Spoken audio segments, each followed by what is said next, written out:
Meghan, there are a few moments in my life that I can remember pretty vividly. The first is when I saw you for the first time. Middle school choir, and I couldn't take my eyes off of you.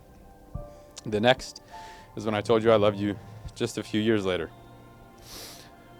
Then, when I finally got my stuff together and asked you to marry me on the top of a mountain in California. This will be the next. I can't wait to keep making memories with you for the rest of our lives together. Over the past 9 years, although we were hundreds or even 1,000 miles apart, most of the time, our love has blossomed into something indescribable. Meghan, you've shown me what it means to be patient by being so yourself. And believe me, anyone patient enough to deal with me, I've got something to learn from.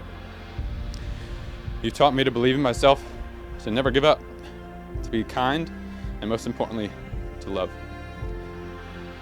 For you folks who are unfamiliar, being a military spouse isn't the easiest thing. It's quite the opposite. Meghan has dealt with the uncertainty, the fear, the dislocation. She dealt with me being on the other side of the world, not knowing where I was or what I was doing, only talking for barely 15 minutes a day for 9 months. Did I mention she agreed to move across the country once again, only 3 days after we get back from the honeymoon? So, Meghan, I want to thank you. For whatever reason, you decided to date me on May 14th, 2010. That was 8 years and 348 days ago. That's 3,268 days. We spent the next about 400 days together, and then you went off to college, thus beginning our long-distance relationship. Over the next 8 years, we were able to see each other about over weekends, maybe a month or two, in college.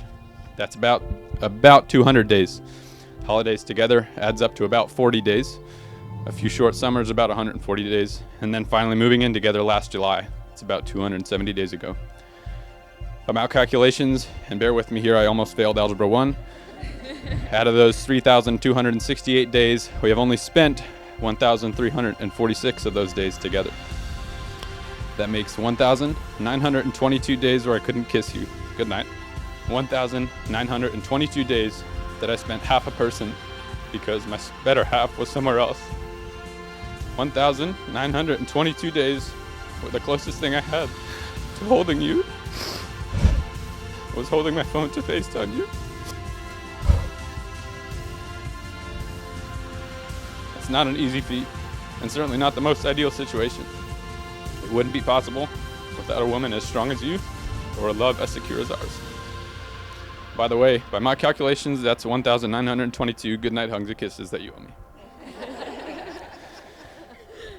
So I guess my point in all this is that I want to say thank you. Thank you for what you do. Thank you for loving me, for supporting me, for the sacrifices that you make, not only for me, but for this country. Although I'll never be able to fully express how much you mean to me, I hope this is a start. I love you.